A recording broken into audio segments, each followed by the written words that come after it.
Access, ladies, going to, we're starting the meeting. We need to, do the, particulars for the hybrid. Yeah, yes, there's Becky. So she's going to do the particulars for the hybrid. Before we get started here. I have a dead computer.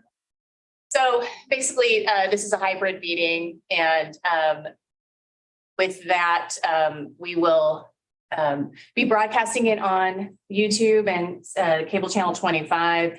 And the city does have the right to turn off cameras to avoid distractions. On that note, if you're not participating in the meeting, please turn off your camera to avoid that distraction. And the city, I think that covers it. I've said it so many times, I think I can say it verbatim, but I think that covers those hybrid rules. All right, thank you, Becky. So this is our mid-month study session, but before we get started on that, Becky Pepper is going to go through some upcoming agenda items. Yes. So our March meeting is looking a lot different than our February meeting.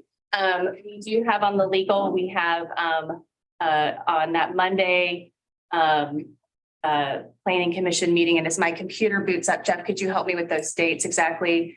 March 20th and 22nd. Thank you. So Monday, March 20th, we have slated for wind regs discussion if directed, if that's ready to proceed either for discussion or recommendation, that's available. And then on Wednesday, we have the items on the agenda. And if you will let me here, just log in real quick.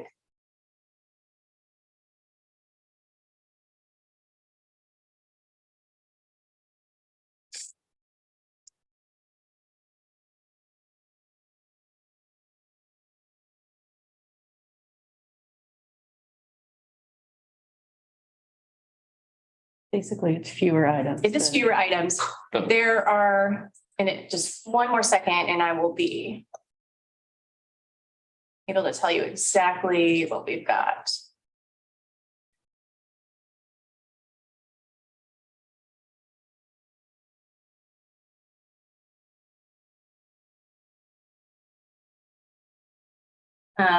We have a preliminary plat that was deferred from a previous meeting on the agenda. This one would be for residential development. It's proposing 146 single family lots.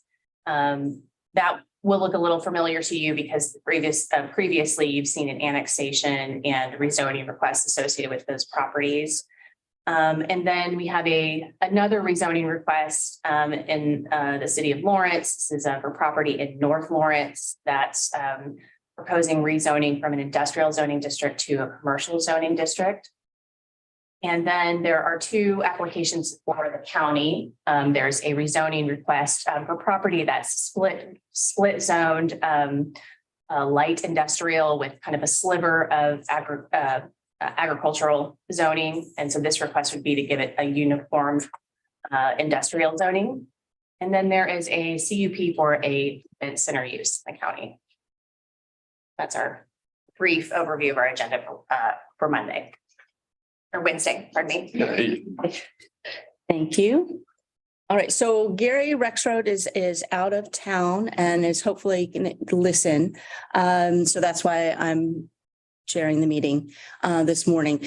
This meeting was advertised as no public comment for this time, and we want to give full time toward the discussion for our study session.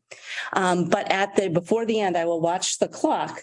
And we will definitely have a discussion. I know this is a concern for some people I've talked to talk about the timeline. To talk about March 20th and how we're moving forward with this and the time span we're going to be discussing this. So I promise to end at some point so we can have that discussion. So Sandy and Cece, would you like to take on an introduction to this? Sandy Day planning. The item that you have before you this morning is the same text amendment that's been published now for a little while. The difference in this particular version that you saw in your packet is that a lot of the public comment that we've received, we've embedded that into the proposed regulations, so you can see where the public is commenting on different aspects of the proposed regulation. We don't have a long or full presentation for you this morning because we really want you to have the opportunity to start digging into the discussion. We've held a number of different types of public meetings. We had a big public meeting here. God, when was that? January? Open house. Yeah, no, the big meeting. I'm kind of losing track of dates. Where we had over 100 people attend that meeting. We had the open house more recently, and where we put up a couple of questions for the public to respond to. That's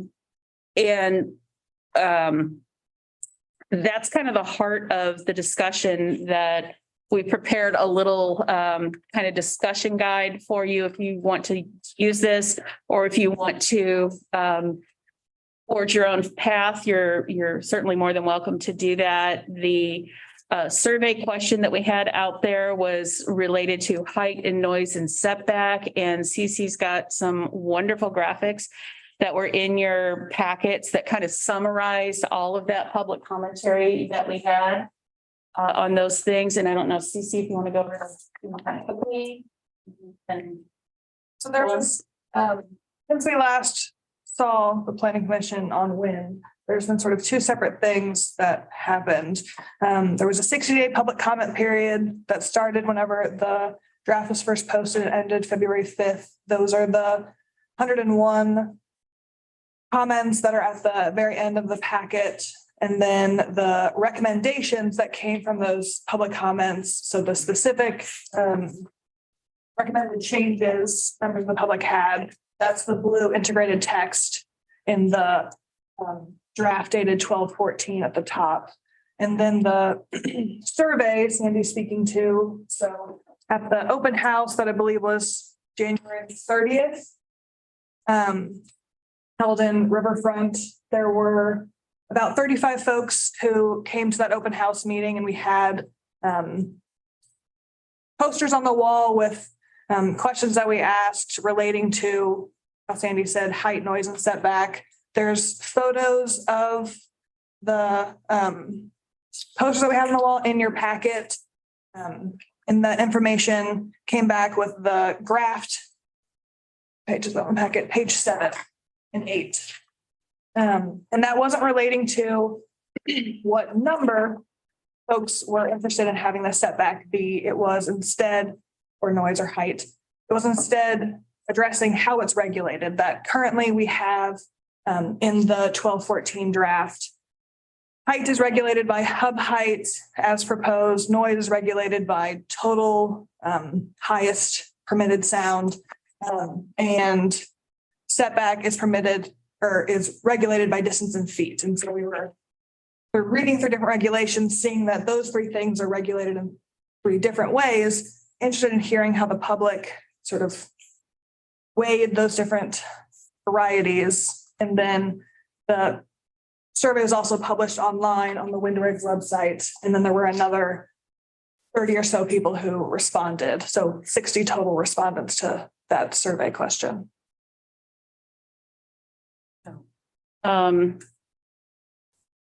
With that, if you have some specific questions of us, we're happy to try and answer those. If you're looking for additional information or research, we'll make a list of those things and see what we can get to between now and the next time you decide you want to talk about this. So with that, I think we're going to step back for a moment and let you launch into fun and games. Okay. Well, I would suggest for our discussion that we kind of go by categories instead of just a scattershot of questions. But of course, there'll be make sure that there's time for those detailed questions at the end. So does that sound like a plan? We'll just take these big topics one by one, and at least cover those.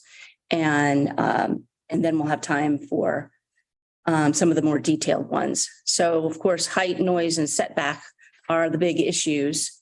So would somebody like to get started on comments?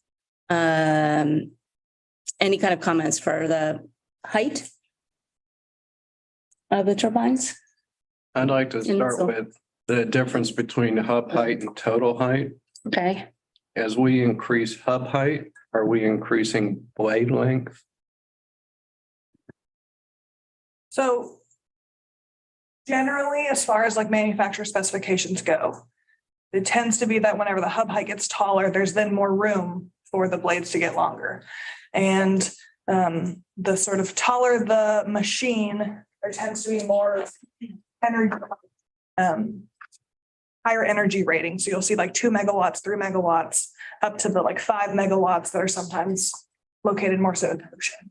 So generally, yes, in the current draft of the regulations, there is not a maximum height regulated other than sort of de facto by hub height and a minimum clearance. The feedback we got largely from the public was that hub height, especially that in meters, was confusing or otherwise not of interest, that folks had strong feelings that they wanted a maximum height listed so that they could expect exactly what might be there.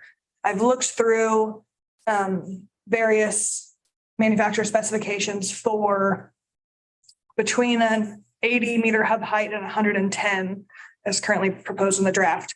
What would that look like at a maximum height? And it's around 500 to 600 feet.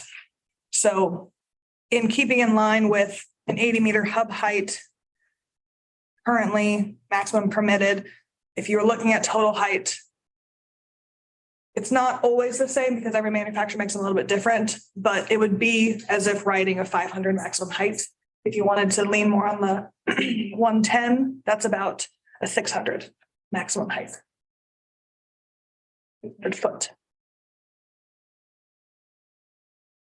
I think about 600, and I keep going back to the tall tower on the KU campus, which is 630 feet high.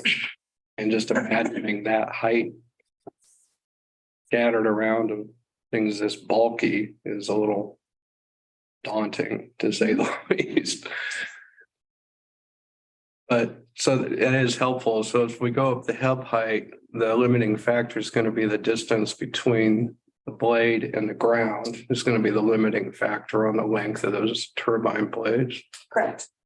And that's set mostly in part by discussions with the emergency services and asking what they found appropriate both for their equipment to go under, but also looking at other regulations. Not all regulations include a minimum clearance, but those that did fell pretty in line with what we have proposed, which I think is 50 feet.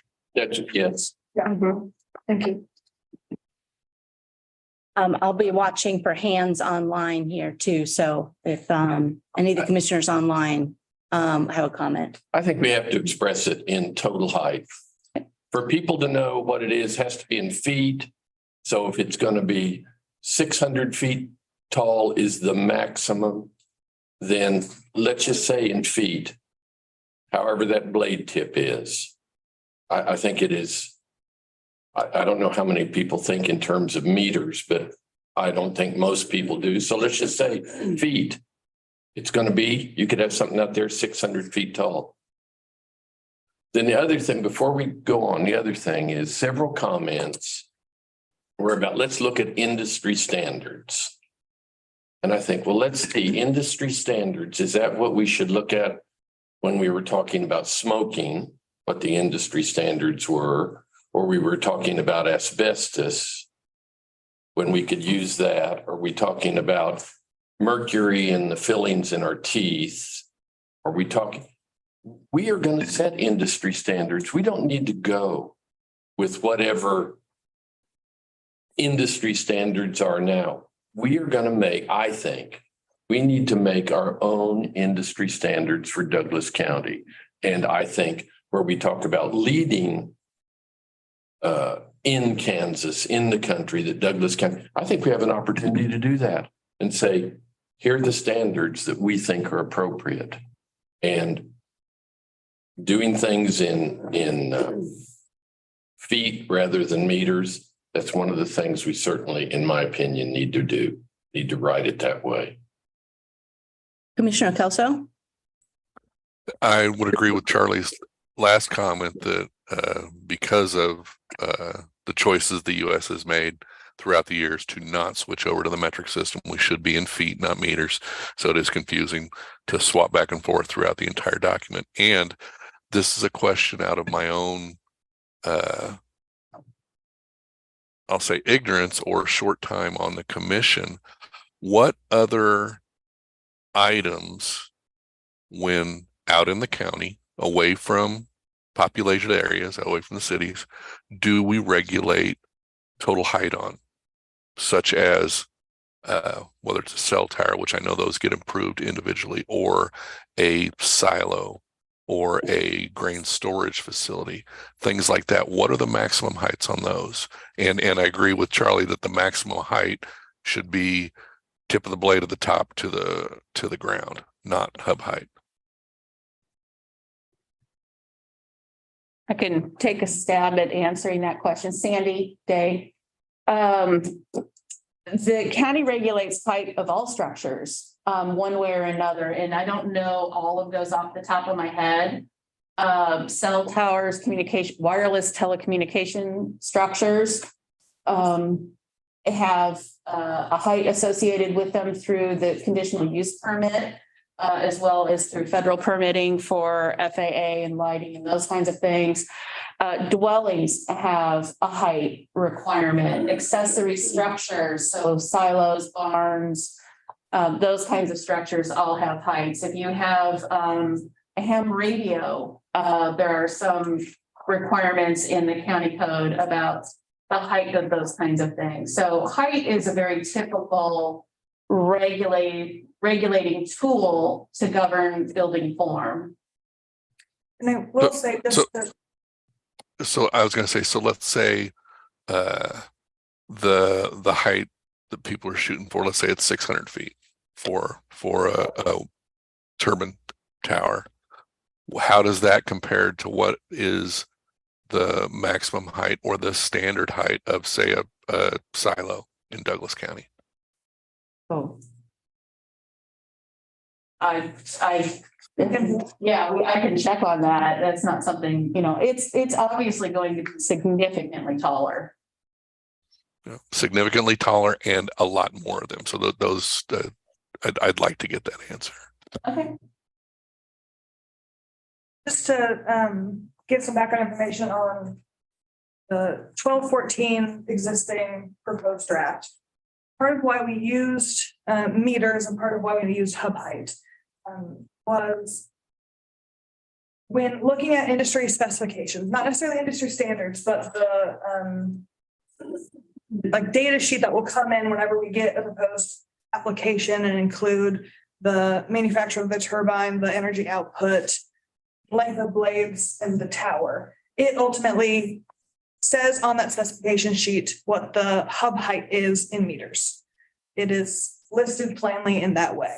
So in transitioning to total height and by feet, there will be some calculations that are needed on the backside that it won't be as match the two pictures whenever it comes before the planning commission, if any application were to, but that's just something to keep in mind, is that it won't be, there'll likely be series of decimals after, because we'll be translating meters to feet no matter what, should we move to feet instead. But it shouldn't be too difficult just to give both numbers Right. side by side, because I know a lot of the engineering is done in meters. So, we know 60-meter hub height is 198 feet. I mean, these are kind of simple calculations, so we can just put one of them in parentheses after the other. That way, everybody's going to start getting an idea of what the meter to feet will translate into with these particular types of structures. And I actually wonder if total feet the total height might give applicants actually a little bit more flexibility. I mean, in terms of changing technology, if we have a maximum height that everything's going to be at, then there's some, I'm guessing, I don't know, any choices between blade length and the actual tower height, the type of blades, technology might be moving so that we have something that goes like this instead of something that goes like that. So I would guess that might actually offer the industry a little bit more flexibility in building these things if we cap which cap we choose. Does that In the future, that may be the case. I think based on the technology that we're working with right now, I think there are going to be those instances based on what we know today. It wouldn't surprise me because of the prefabricated designs of the equipment. And when you're putting, a type of tower and a type of blade together, they may or may not be over or under whatever our threshold is. So they may at some point also be coming forward with a variance. That's fine. We can adjust. We can deal with those kinds of questions. And I don't want to sidetrack your discussion with, well, what does a variance mean? We're working with what we know today about the industry and what may or may not be in the future. And so we'll just have to adjust to those things. So just in general, can we all agree that we want it feet? Well, the applications are going to come in meters because that's how it works, but it's just, it can be presented and we can all discuss it in feet at public meetings. And I don't want to go down a rabbit hole, but with the solar regs, we had any variance type requests went through the process of submitted to possibly the planning commission or directly to the county commission. So is that something that we're going to look at putting in here too? In the regulations right now, you do have language that suggests that that gives the authority to the county commission to do that. If that language is removed, then the normal process per the adopted county code would be to seek a variance with the Board of Zoning Appeals. And then they're going to have to meet those requirements of what's the hardship, what's the unique circumstance. We had, that was a multiple meeting discussion with the solar regs about how to do that. So I would like it to remain, it goes to the county commission, they can send it to the planning commission to review, get public comment, give a recommendation back to the county commission but it just be part of the CUP process for each one anyway. It's just if they want to come in and replace, turbines with possible higher ones, but that would trigger the need for a new CUP too, wouldn't it? So most of it's going to be reviewed with recommendations from the planning commission anyway, but I kind of like to keep it self-contained that way because it's more predictable for everybody. With these new emerging technologies, because this isn't the same as a CUP for a business, ground level business. These are, I think with the emerging technologies, we should keep that different process. Okay, are you referring to the part in here that says the county commissioners can decrease? Yeah, and what I think is going to happen is most of those are going to be sent to us as a question. To gather the public comment and to explore whatever that means so they have better information.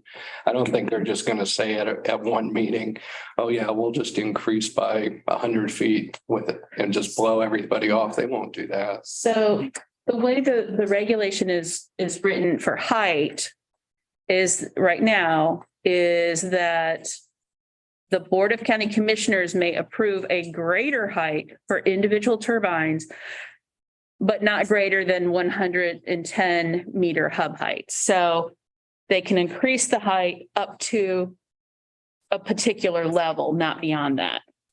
That's for height. The decrease, I think, is related to setback. Right. So it's difficult to not So wave back and forth between these topics, but height. just with height, part of that flexibility to the county commission came out of the solar regulations was because with the solar panels, we're trying to hug the contours of the land and to make up for not excavating or flattening the land, you might want to raise a panel when you go down, saying that would exceed the maximum height. So there was a distance amount to try to equalize, to make them straight across without having to grade the land. So I can see, that's kind of what was built into the solar and it's mimicked. I mean, it's mirrored in this language because it's pulled from the solar. So that's different from just saying all the turbines in one facility are going to be taller than what we agreed to. If it's some tied to individuals that try to, have the heights about the same throughout the area without doing extra grading. That's why some of that flexibility is important. I do not want language in here that says the county commissioners can arbitrarily make decisions to reduce setbacks or arbitrarily make decisions to increase heights. That if there is a process that it goes through where people can come and say, let's have input, let's talk about this. That's what I want. I have written everything in here and I'll have to go back and find it. I want it taken out. I don't want that in there where the county commissioners can just. And so, where you say, well, they're not going to do. Well, it might be helpful to have it spelled out a little more about just what that process be, because they can't arbitrarily do those things. It has to be within the context of what's before them with all the public input, whether or not to do a variation that's within the scope of the regulations. But it might be, maybe our language has to be a little bit clearer about what that process looks like and in reality what it is. Because I know what we discussed and what we all think it means, but that doesn't mean future commissions are going to interpret the same unless we tighten up the language. So I've made note to follow up and get some process clarifications for you. Yeah, maybe Okay. there's just a way to clean up the language to say, here's, we just maybe do a bullet point. Here's what the process is when the county commission exercises that. Just what does that look like? Kind of like with conditional zoning in the city code, there's a set parameter to it. You're providing those guardrails to it that you don't exceed beneath or exceed. Right. Yeah, and those are things that are going to be requested at the time when we see a full CUP application.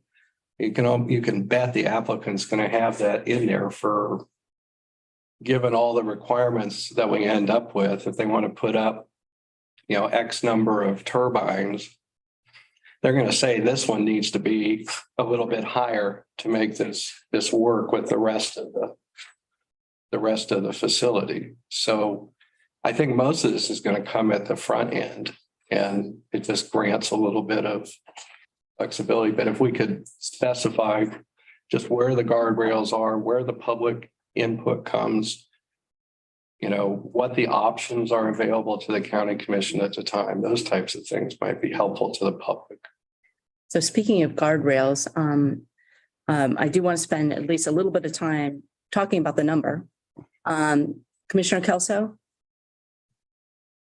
Did you have your hand continually up? Oh, sorry. There, it's lowered. I don't know if you had a comment. Okay. Anybody online comment? Anybody want to talk a little bit about what the number it is we're trying to reach here? For the height, For the height, thinking of total height. If we say the total height can be 110 meters, converted that it's 582 feet or whatever it was that you did the first time. 360 feet. No, what's the blade? What's the blade? Yeah, total height. Yeah, Don't think Well, moving forward, you had directed that we were using meters and that conversion. So are you interested in just speaking in total height as far as feet for the rest of this conversation, just to I am. there? Okay, so we can, that would be 670 feet to the top of the blade. If it's 110 meters at the hub and we leave the 50, Okay, well, now I'm off because I just did 50 meters instead of 50 feet. So it's even higher. and so with that clearance also, if drafting regulations to indicate total height, that math of what's a hub and what's a clearance isn't really needed anymore. So the 80 meters and 110, looking at different industry standards for those turbines, none of them reached 50 feet clearance. All of them were above 75 feet, just because to work most efficiently, the wake of any blades, from what I've read at least, indicated that they don't want them very close to the ground because it slows them down, sort of makes them less efficient. So the clearance doesn't necessarily have to be as thought of. As far as looking at how tall can an 80-meter hub height turbine ultimately be? We're looking at our previous moving forward. It's about 500. And then 110 is about 600. So in the current regulations we had, shall be 80, the county commission, 80-meter hub height. The county commission could move it up to 110 if ultimately increased tower height better aligned with the purpose and intent of this section. That was sort of getting at, well, could they have ultimately fewer turbines if they were all just a little bit taller? That language isn't necessarily needed if you just set a single maximum height. So you could, as a body, decide where you want it to range. Between 500 to 600 is about what we have right now, but ultimately that's up to y'all. There aren't a ton of other regulations that do ultimately regulate total height. So there aren't a ton of other regulations we can look at as far as like, what do other counties do? I pulled together some information as far as the surrounding counties and then as well as the 10 most populated counties in Kansas to see what their regulations were. And there were only 2 in that body that had a maximum height, one of which is ultimately not a total height that can be reached. It was 200 feet. There aren't currently commercial scale turbines on the market for 200 feet total height. So that becomes an effective ban. right. Which is why setting a number that's clearly achievable by looking at what's available to the industry right now, if that's the intent, is important.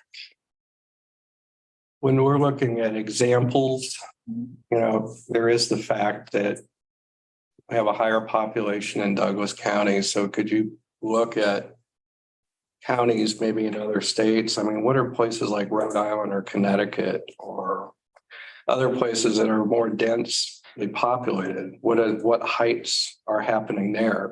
Because if we're just looking at Kansas and we're looking out where the groundwater has been depleted, where all it is, rangeland, heights out there can be looked at a little differently than we can when we have more residents. Well, and I think some of the research that CC was doing was that the quality of the available resource, the wind, has a different dynamic and a different type of machine that would be responsive to that. So that's why we did focus really largely on the state of Kansas, of what is typical in the Midwest, because we're not going to be constructing the WECs like some of the coast That's true. would be. So, Yeah, I can appreciate we have so many variables working with each other. Right. What is efficient, mhm. possible. I'm just kind of curious about, what some of the more populated areas just in general are doing. We with can- regard to setbacks and heights when you've got a greater population in the area.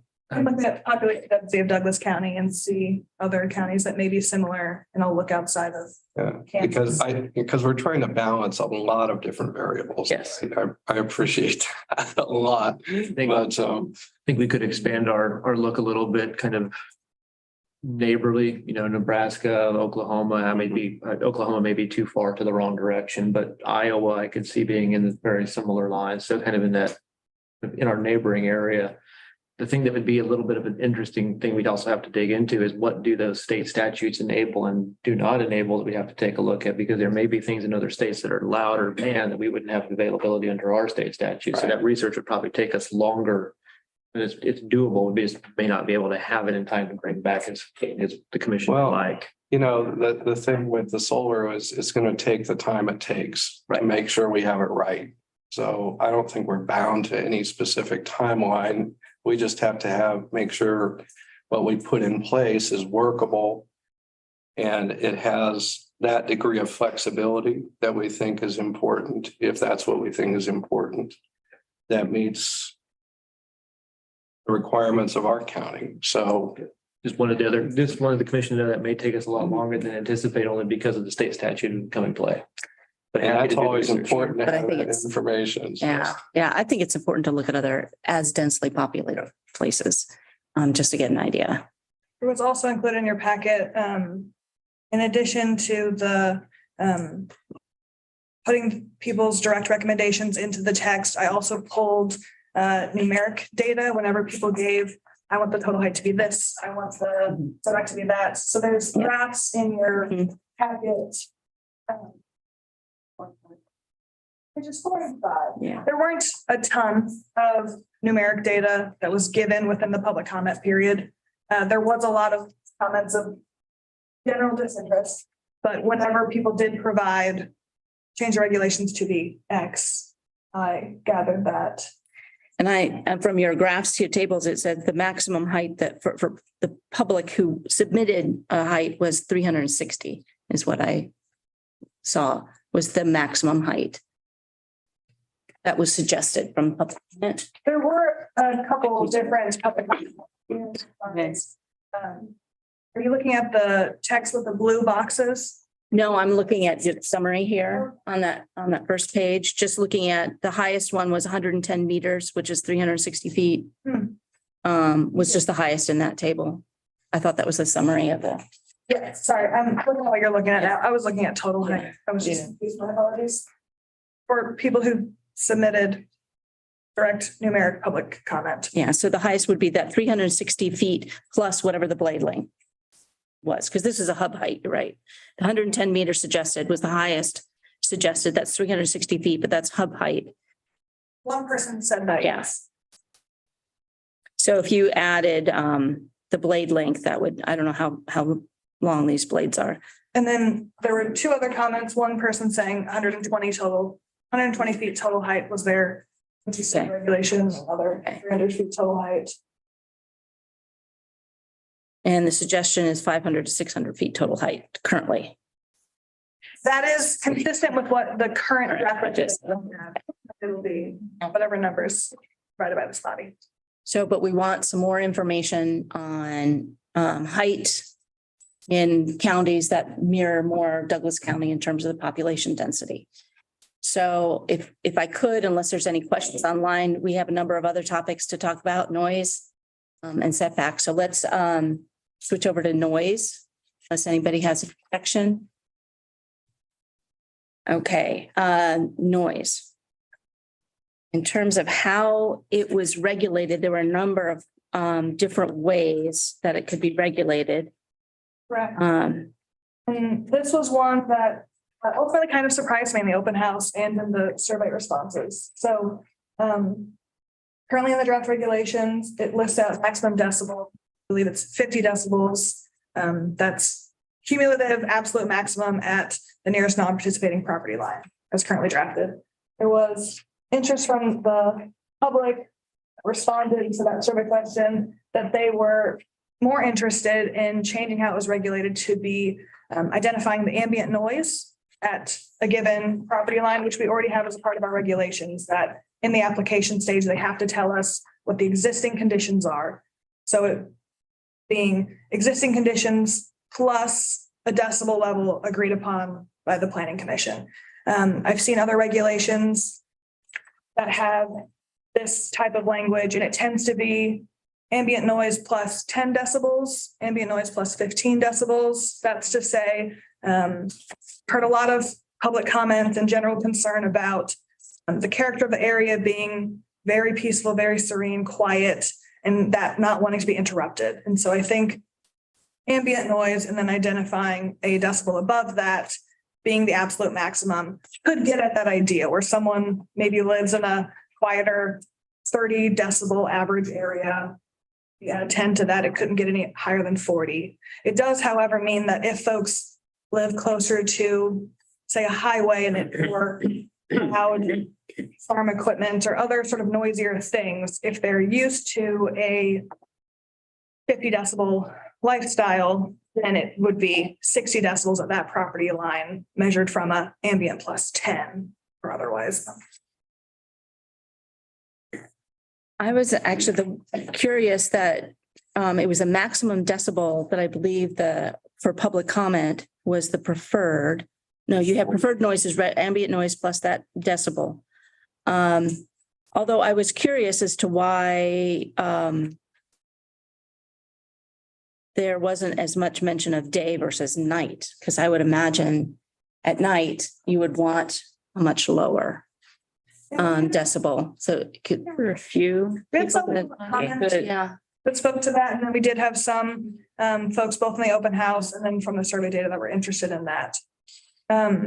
Day-night measurements, I think, are the way that day-night measurements work is that night is weighed higher. And I think that concept is just not as frequently used within regulations, a little bit harder to measure for county enforcement folks. But ultimately, it didn't get at that same existing peace and quiet feel, at least at the open house when talking with folks. They liked the idea of really emphasizing the character of their existing area, at least from my conversations. Okay. You know, it just makes me think of the difference of living in North Lawrence and out on the west side of town. I mean, where you got the train whistles all the time, or, I mean, just the measure of ambient sound that's a state of art. That's kind of a, what is ambient sound for a particular area?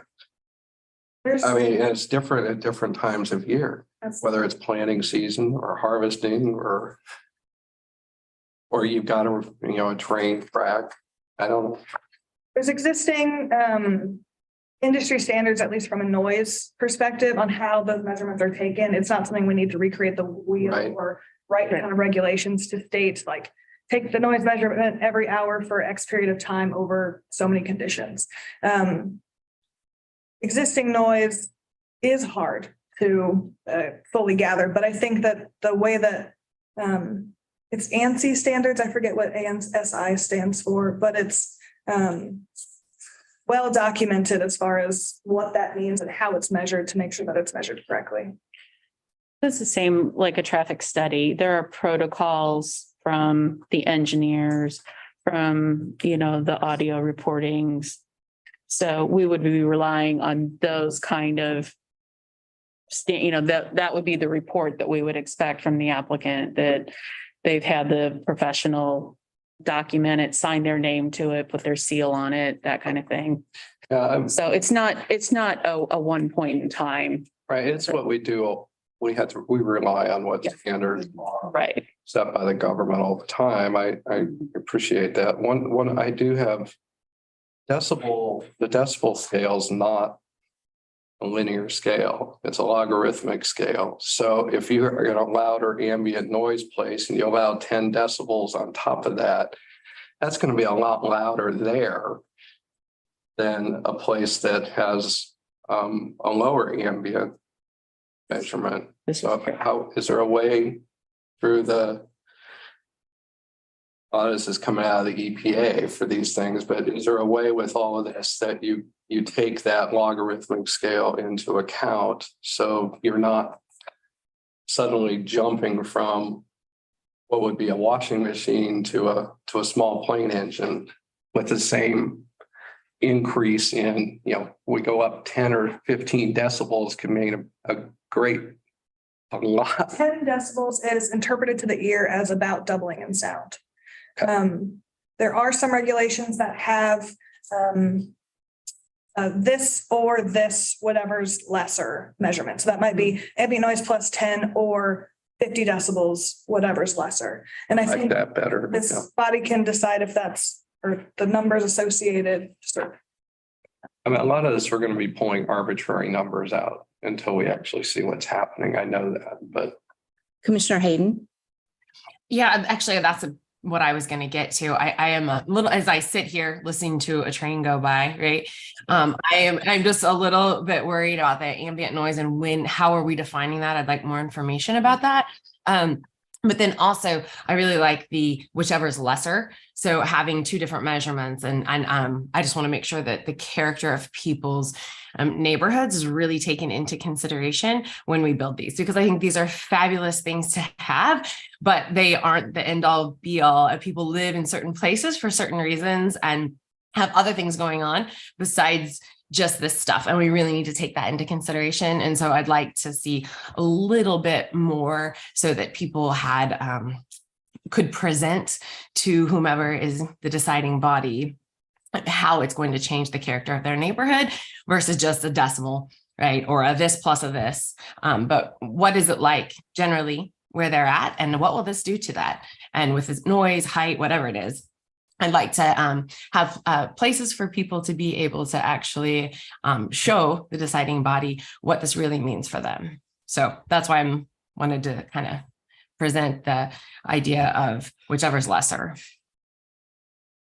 Yeah, I like that idea as well. I did look around for various regulations, and I actually looked over in Europe where it's more densely populated, and they go from 30 to 50 decibels. But I thought when initially reading this, the 50 decibels seemed a bit high to me. So I like the idea of really establishing what the ambient noise is and then having that coming up with whatever that extra decibel is. But getting to 50 decibels in the country, I mean, if you're hearing that low sound constantly, I can't imagine living out in the country with that humming in the background. So I think we need to be really careful about the noise feature on these. And I'm also curious, and I don't know if there were a couple comments in here about cumulative impacts.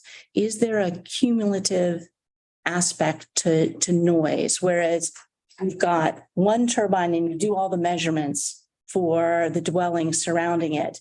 But then there's the next turbine built. Is there a cumulative nature? So if you think about being in a room with 3 TVs on, and they're all at the same decibel, from my understanding and not being a noise engineer, because holy cow, they use a lot of very specific language in that field. If it was at 30 decibels sound, they said with 3 of them, it ended up being about 32 to 33 decibels ultimately, which I was sort of surprised that it was not. Folks have talked about it being additive, where if there's one 50 decibel turbine, there's a second one that it's 100 at the property line. That is not accurate to how that works. It is then slightly higher with additional, but as written, it's saying the total impact has to be under 50. So it doesn't matter if each of them are measuring at 50 and ultimately it's 53. That's then higher than the current number we have set. And I think it's of interest to keep that sort of an idea where the cumulative impact does matter, that it is ultimately the number used. And we ask for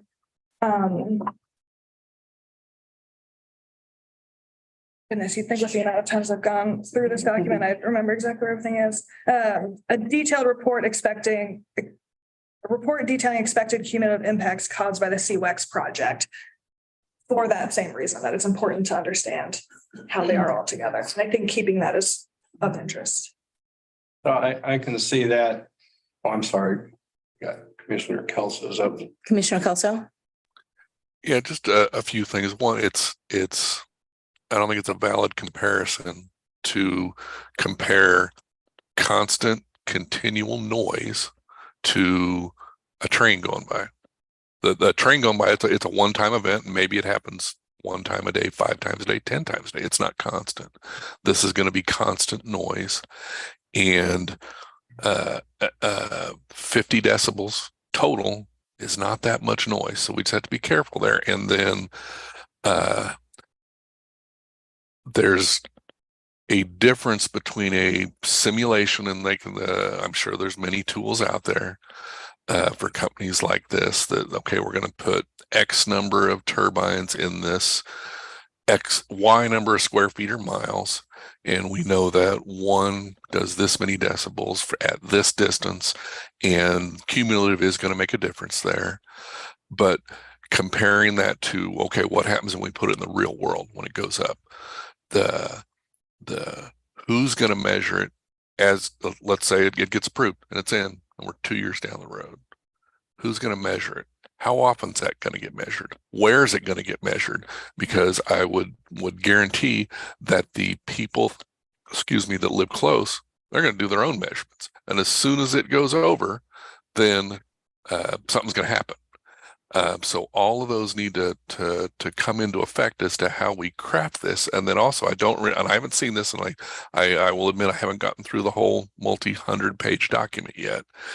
Do we talk about frequency in hertz of that ambient noise? Because the lower that frequency gets, the more potential we have to screw with somebody's inner ear, or literally their well-being, as it even could get to a frequency that some people can't hear, but it can screw with them. Sounds like he's speaking to enforcement a bit, and the county planning staff heard that as a concern in the last planning commission meeting and through public comment. And they've been working in that group to really figure out what they can enforce, how it would work, and then how it would look. And so I think that that's something that they're interested in talking to the planning commission more about, not necessarily today, but I think that is important, as Commissioner Kelso said. As far as the low frequency sound, we don't currently in the draft regulations speak to hertz. That wasn't a frequent style of language I saw in a lot of other regulations. That doesn't mean that we can't, if that's of interest. We do speak to no noise caused by operating turbines shall not cause adverse low frequency sounds, which disrupts non-participating property owners, which intended to get at that low frequency noise. There was public comment received interested in having 2 regulatory numbers as far as A weighted, or that higher frequency, and then C weighted, that lower frequency. There are some regulations that speak to that. Part of why that was not included in the 1214 draft just had to do with speaking with the county staff and what they thought they'd be able to enforce. But that may have changed since our first conversation. Depending on how interested the planning commission is, we can always put that into a second draft or otherwise. I think the enforcement piece, runs through the whole thing. Yes. In terms of the procedure, who needs to be reported to, how do these complaints or concerns get to somebody who can actually do something? That would, I imagine, be a piece somewhere in here. Yes. Is the frequency level part of the spec sheets for for a particular? A good question. Turbine, because I think it would be, because Commissioner Kelso just jogged an old memory. They were using subsonics in haunted houses back in the late 70s to increase Spookiness. that Anxiety. fear, anxiety. I mean, so we know that's there, and then they banned that because it was causing a lot of problems, but Okay, any comments, more comments on noise before we turn and have a discussion about setbacks? Commissioner Hayden.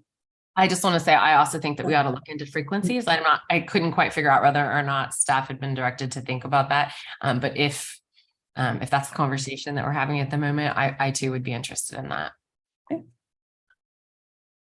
it'd be good to have the information so we can decide what or what not to include. So just, is that something that's provided? Do we know what it is for different types of turbines? Well, looking through other regulations for the other sort of pieces that have been asked, I'll keep an eye on that to see. Haven't yet seen frequency regulated, but that doesn't mean it isn't there. How about, Before we go on to setbacks, I just want to do the kind of the reminder. It's a really great discussion and you're moving us along really great too. But this meeting goes until 9 and unfortunately we will have to stop at 9 because there'll be another meeting that takes place in here right at that time. yep, I'm watching. So, setback.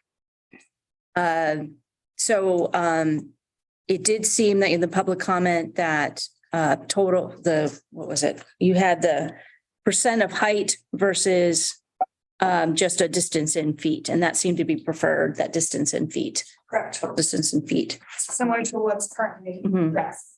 Okay. Setback comments. Questions? I'd like to start with the shadow flicker. Why was it in the original, well, it's in here too, about a certain number of hours that flicker could go onto another property? 30 Where did hours. where did that come from? It seems so arbitrary that for 30 hours, we can cast a shadow onto your. That was part of the background research, looking at other regulations and trying to find kind of a middle ground of what was being considered. Shadow flicker isn't included in, regulating shadow flicker wasn't included in the majority of regulations. However, it seemed, in front of the public and the planning commission that it is a major concern and how it affects nearby property owners. So 30 came from, Riley County, Kansas, regulated shadow flicker. And there were a couple others that I don't have offhand, but the number they used was 30. Should that number feel too high? I think it's absolutely like you have room to change it. It was just a starting point. Well, that's why I suggested earlier on that we do shadow maps, because to me, putting a flicker onto somebody else's property, that's pretty intrusive right there. And our setback should take that into account, that we don't subject, an adjacent property to this potentially adverse impact, which we can manage with our setback requirements. We can keep it from happening. I think that in low sun situations, shadow flicker can affect properties Farther away. extremely far away, to a point where to say no shadow flicker shall affect could be hard to establish an area where a turbine could go. Might. But it's wrong, but That becomes, But it means the setback would have to be farther. I mean, to a non-participating property to the north, you'd have to be farther south so it doesn't go, because we know where the farthest shadows are going to be east, west, and north, and the shortest shadows are always going to be south. So there's also buildable fencing, tree lines, other things that in the regulations is currently written. So we're a little bit jumping around setback to shadow flicker. I recognize how they're well, connected. to me, they're very much connected. As part of setting what the setback is, that's a very intrusive impact. I think that's where this hours comes from. Yeah. I mean, the setback for no shadow flicker would be I don't know what. It's effectively prohibitive. Prohibitive. 10,000 feet. Yeah, that's the number I've heard. Maybe, So But- that's where the hours come from. but also depends on the terrain. And Mhm. if there's a tree line, some of those, we've got taller trees. I mean, the farther out you are and you got tall trees, that shadow doesn't get past the trees. So I don't know what they would be for any particular place. Which is where the shadow maps come in. I mean, that would be That's why- placement of the that's why I'm asking. turbine. You do ask and I believe that was in the regulations. Yes, they would have to Doing provide that. those Mhm. Calculations, but what we need to decide is what those hours or recommend what those hours should be. There were also public comments speaking to minutes per day. Yes. If it was of interest, the body could change how that measurement's taken. Absolutely. Were there many comments on that? I don't, hours versus minutes. I don't remember reading many comments on minutes a day versus hours. So I don't know. Anybody have a feeling minutes, hours? Like 30 hours a year versus 5 minutes a day or? Yeah, that's, yeah, Better, yeah. some better hypotheticals to look at. Because to me, a stationary structure and where the shadow just moves across, that's one thing, but it's another thing if it's light on, light off, light on, light off for the whole time. I don't think it's feasible to, there were some suggestions that the blades cease spinning at particular times. I think that probably gets really complicated. I think that can be done when we get to things like wildlife and bird collisions. I think there's some opportunities for shutdown, but I don't know if there's really opportunities. Should all be There's- computerized and they Shut should down be able for- to do it. And I don't see what's so hard about it, actually, not with You know- what the technology is now. You have your shadow map. Hmm. Your computer says turbine number 12 shuts down between these times and then turns back on. It would be good to know if that, I mean, how possible is that? How flexible is a grid where you could say turbine number 12 could shut down for even a half an hour or an hour, or is there a minimum and maximum or minimum? So we can't shut it down and start it back up if we're only going to shut it down for 30 minutes. Mhm. But would an hour work? Would a 2 hours work? Would a 3 hour window work? And how precise could a grid be in terms of turning on and turning off? It's all controlled by a schedule via computer somewhere, so it shouldn't be an issue at all. Well, I don't know in terms of the technology. I mean, to power one of those things down and power up. The oh, sorry. But well, go ahead and then Commissioner Hayden. The regulations need to be written for the people, not for the power company. What is convenient for them, what they can do, what works for them. Well, if we shut it down for a half hour, then it just doesn't work for it. I'm talking Fine. about what's technologically feasible. Click, it's off. Well, I don't know if we know that. We can follow up on that and I have a contact with I want to say it's Black and Beach who does the engineering, the design of it. So not talking to a provider, not talking to an operator, talking to an engineer about what is capable. So I can reach out to them and ask that question. And earlier you had asked about public comment specific to shadow flicker. It's on page 45 of your packet, but I put it on the screen as well. Commissioner Hayden?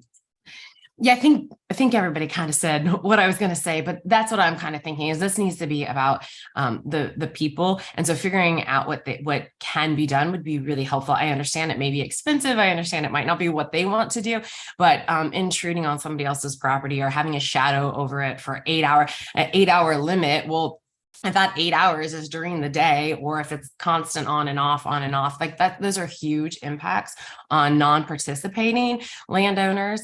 And so I definitely would want more information on what can be done and hope that we'll err on the side of making those kinds of things be done for the non-participating landowners. Thanks. Bringing us back up towards setback, if we want to.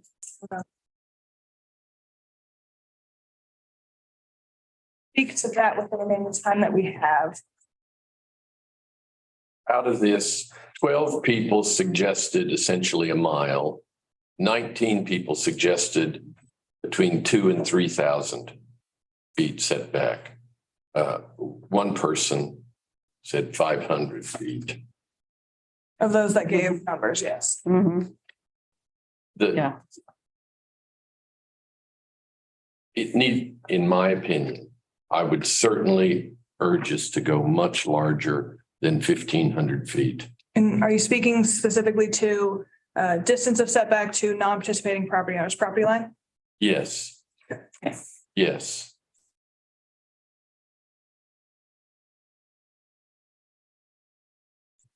If I may ask a clarifying question. Just to get it on the record. All of our measurements and our recommendations are based on a measurement from the property line. There is a request from specifically Nextera to be measuring not from the property line, but from a residence. Right. All of our regulations in the county, we measure from property line. So I just want to put that out there. I'm with the property line Okay. because if we do from existing dwellings, are we saying, okay, now we're taking away the possibility or the desirability of building it, dividing off a parcel and building another dwelling that might be closer to an existing turbine? So I would go with the existing property lines. Yeah, just because we don't know how those properties are going to change Right. over time. And New why buildings, would we new take away residents. flexibility? Right. Yeah. from the non-participating property owner. So. I needed to ask it. And then we also in the 1214 draft have a setback to the nearest participating property owner's dwelling. Nextera had also made comments interested in having it be slightly different in language. Primary Residence is what they said.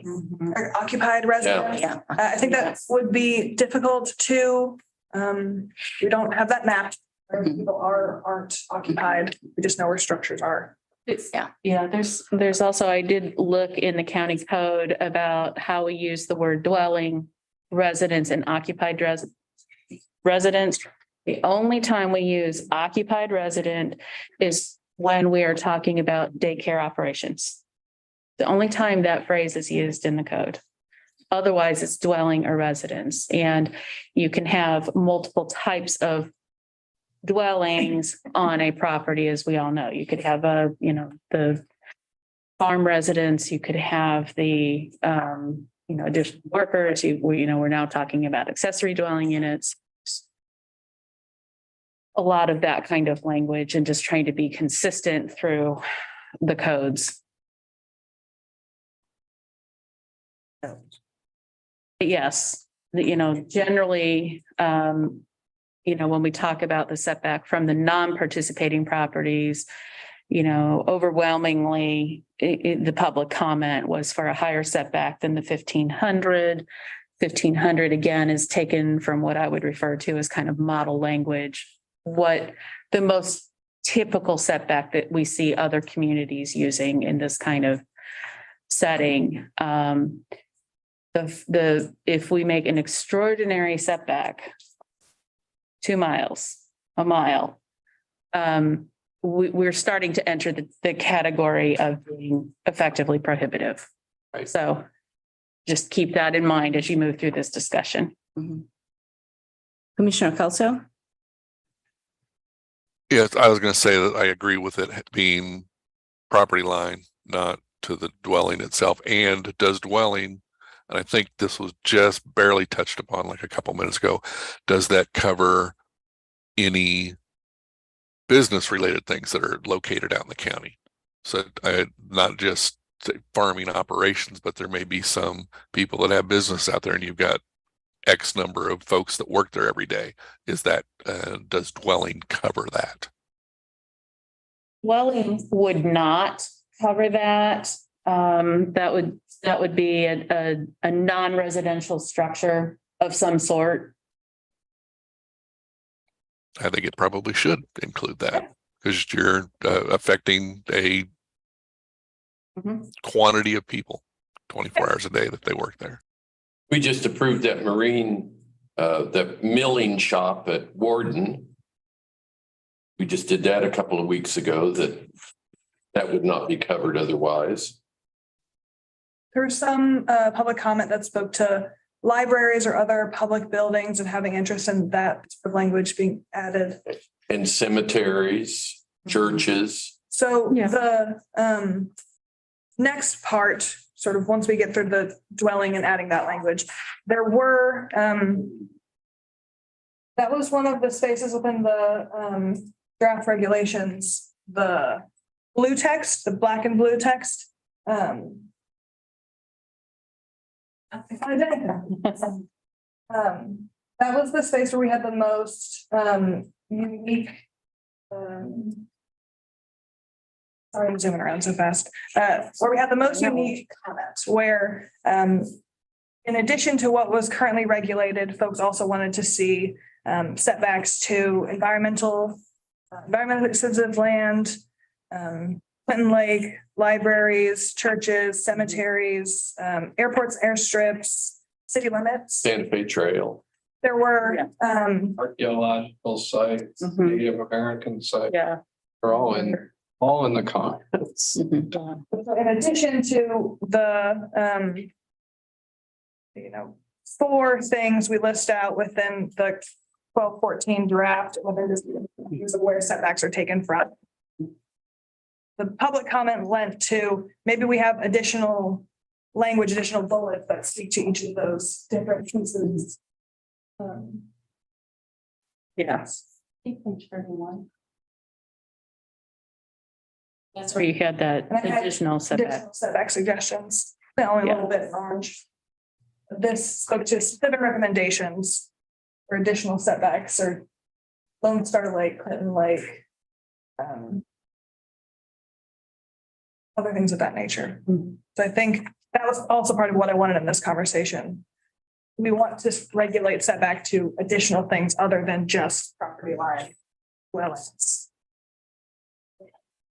Well, I, for one, I'm a little bit worried about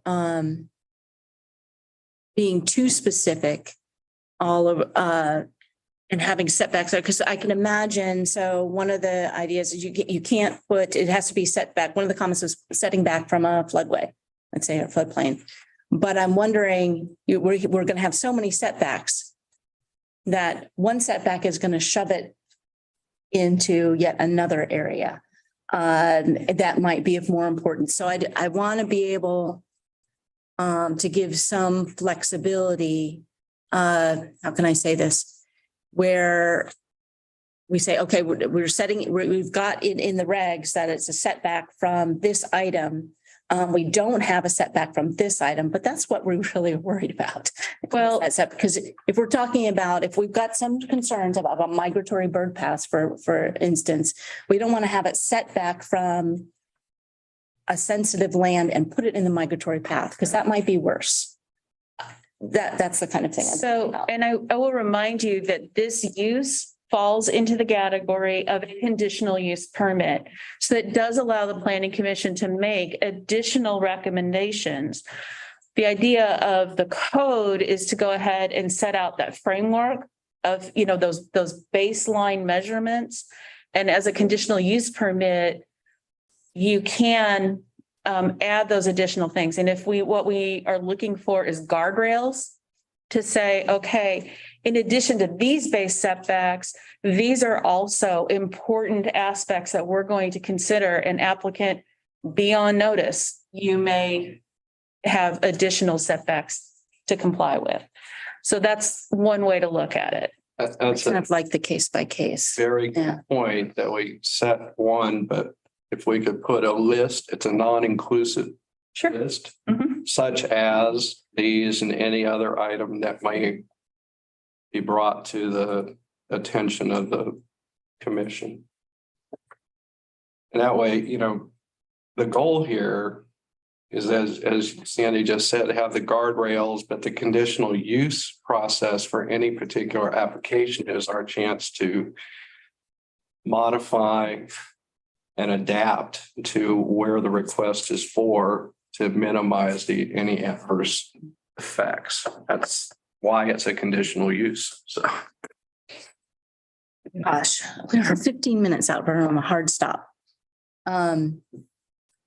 So I promised a discussion about timeline.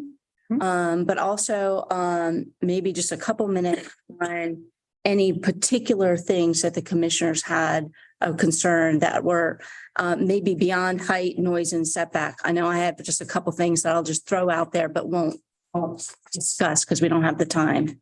But I'll ask if there was a particular item. Well, I know, I'm just like, I'm just sort of like, let's get it out there, but we won't have time to go do a deep dive into any of these. And that, So, I'm going to leave my. which is going to come up in the time. I'm gonna leave my timeline, so, wonky yeah. ones Yes. off the table right now. Okay. There's some definitions. There's a lot, And yeah, some of the Sure. comments about definitions, I yeah, think we need to discuss, but that might be the Monday night meeting. yeah. Which we'll get to when we talk to it, like things like transmission lines. I have a lot of questions about transmission lines. Personal WEX, can they be allowed for planned residential neighborhoods?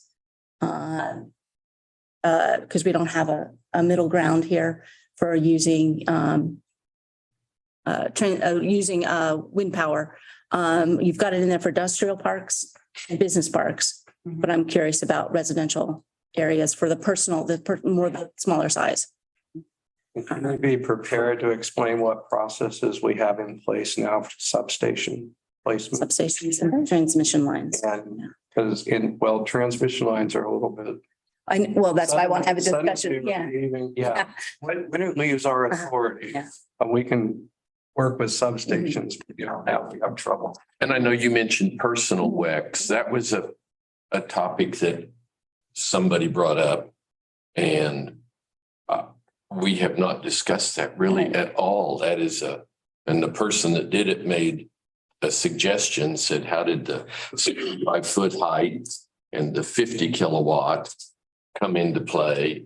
Is there a reason for that rather than what this person suggested was 100 feet, 100 kilowatt? I don't think we've looked at that, but I think we have got to sit and look at that in these regulations. So that would be an important topic for me also. Whether we want to set that as our first amendment to this. We want to get the largest scale up because we have that hole in the solar regulations also, which is how it got pretty much mimicked here right now. So we do have to have that discussion about this middle area for both solar and wind.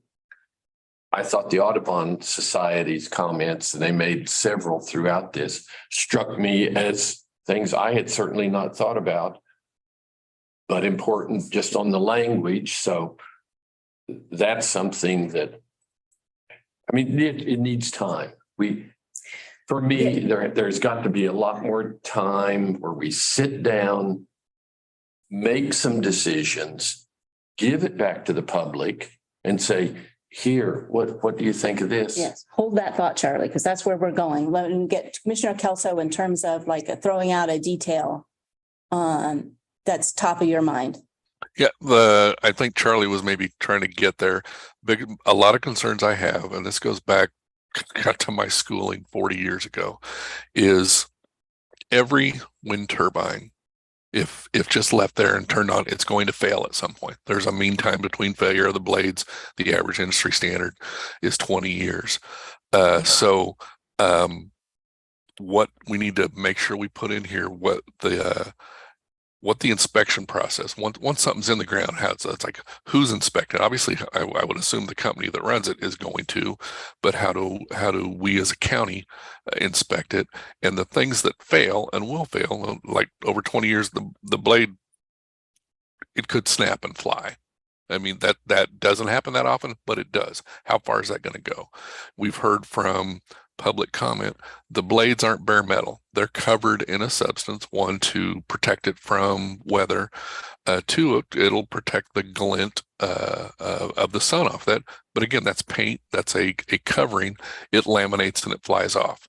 How far is what's the average distance for that as it's flying off from, say, the circumference of the tower itself? That's an environmental thing. You're putting a substance onto the ground, things like that.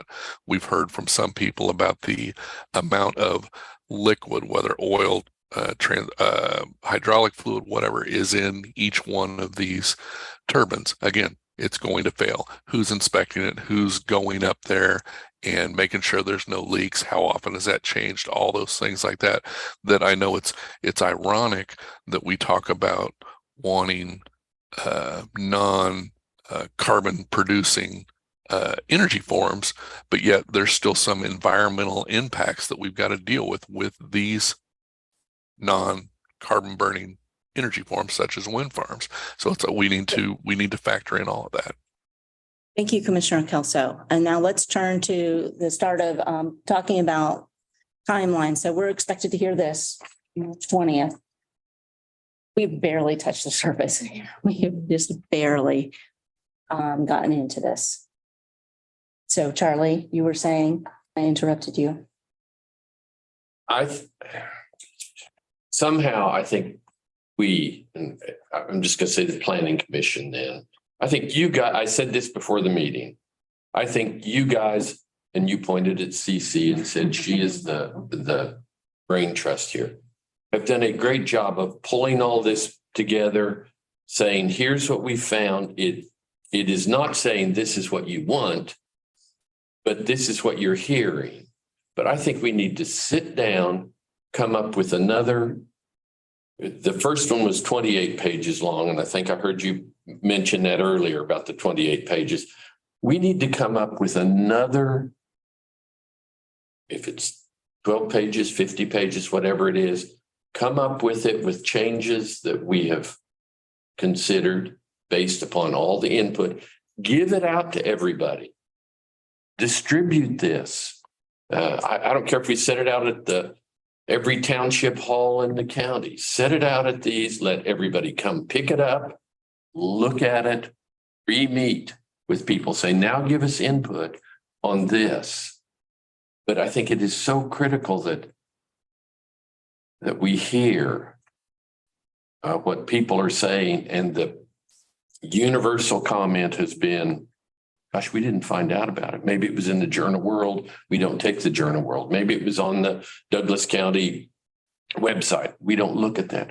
But I think we've got to come up with another packet, give it to everybody, and meet. So how we come up with this, I don't know, but You're speaking to a second draft. Well, a second draft. Yeah. It has to be a second draft. Yes. Yeah.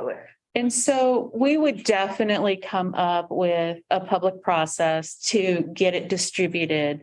Certainly our social media, certainly our website, making copies available to, at our office, at the county offices. We can do all of those things. That's a perfectly achievable piece. I need to know what changes you want and when you want them by. And we're not there yet. I was going to say, I'll turn my changes in again and say, here's what I want. But I think it's going to incumbent for all of us to get together Yes. and come up with something. So that's part of what we're doing. We've got a list of things that, that we're marking down from this discussion. I'm certain we're going to have more that we will add to the list from whenever you talk about it next, if that's the 20th. If you want to have a separate study session for this I was going to topic. ask if there was another point, and let me bring Commissioner Rexroad in. Hi, thanks. I'm going to try this. If it's too noisy, tell me. Just a couple things. One, I want to take a moment and thank Sandy and Cece and the work you guys have done above and beyond to make sure you're listening to and gathering feedback. The work you put into this is really incredible. Thank you, thank you, thank you. I've heard pretty consistently in the feedback we get from our community that They feel that even though we followed the process and maybe even gone beyond, not maybe, have absolutely gone beyond what our normal process asks for, they still feel that more time is needed for them to be heard, for them to understand the complexity that, the number of times that we've gone through, we're still trying to get our arms around. So I just want to throw out the idea that we open the window a little bit longer than what we currently have scheduled for a formal decision. And that in that time, ideas like what Charlie offered, where we put regs out in places for people to consume it, but maybe even go farther than that and find ways that we as commissioners can go out and meet the public, both to hear what they're saying, but also to help convey where we are in the process and maybe why some of the regs are what they are. There's so much misinformation out there, some of it just because of the complexity, some of it willful, but try to get at that and a little longer time frame might enable it. Stop with that. Thank you. Thank you, Commissioners. So I think we heard a little enough of that, but in the minutes that remain to us, what would that look like in terms of additional study sessions, additional meetings? What I put us? think there's nothing compelling you to make a decision on the 20th. That's not a hard line anywhere in any of this. We had scoped out a schedule based on previous discussions, knowing full well as we were approaching this meeting, that was kind of out the window. Mhm. So what is it from here? I've got a list, I don't know what Cece's, I've got about 5 specific things to do some additional research on. Cece may have more or less to that list. I think it's still going to be helpful to hear what the Planning Commission has to say about some of these things. We have still been getting some public comment. We tried to create, kind of a cutoff so we could assimilate all of that and give you some feedback of what we're hearing. We're hearing, give us a maximum height in a number, give us, a greater setback. So we're definitely hearing those messages. On the 20th, if we want to start, continue this conversation as it was, as we sort of got stopped because of time, but then start at definitions and then move into PWEX and just start down. Whenever I worked on wind regulations in Missouri, that was sort of how, once we got to this level, once everyone had read the regulations and really understood what your intent and purpose was behind it, just starting at the top and then moving through. And so that may mean that after we start really changing things, we publish a draft of just these 2 sections, recognizing the rest hasn't changed, and then build from there. It could look a couple different ways, but I absolutely agree that additional drafts, all of which then are made available for public comment, all of which then are available for both website and printed off access, will be important. I just want to say one last thing. I know a lot of people are going to watch this meeting. It's been advertised. Watch this meeting. There is no cutoff for public comment, period. So whenever you have something that you want to submit, get it into Sandy and CC. It will get out to the commissioners. Or send it to everybody at once. That works too. It gives us a little less to read each time. But yeah, I just want to get that across. Public comment never ends because we have to have that feedback. The dedicated email address is windregs@lawrenceks.org. All of it gets funneled in. So on March 20th, we should expect to start to go through these. That is your call, but that would be our suggestion. Yes. Okay, so we will start doing that and we'll see how far we get with that. So thank you. We have to exit the room. Thank you all. Thank you, everybody, for coming and listening. Thank you. We'll see you on the 20th.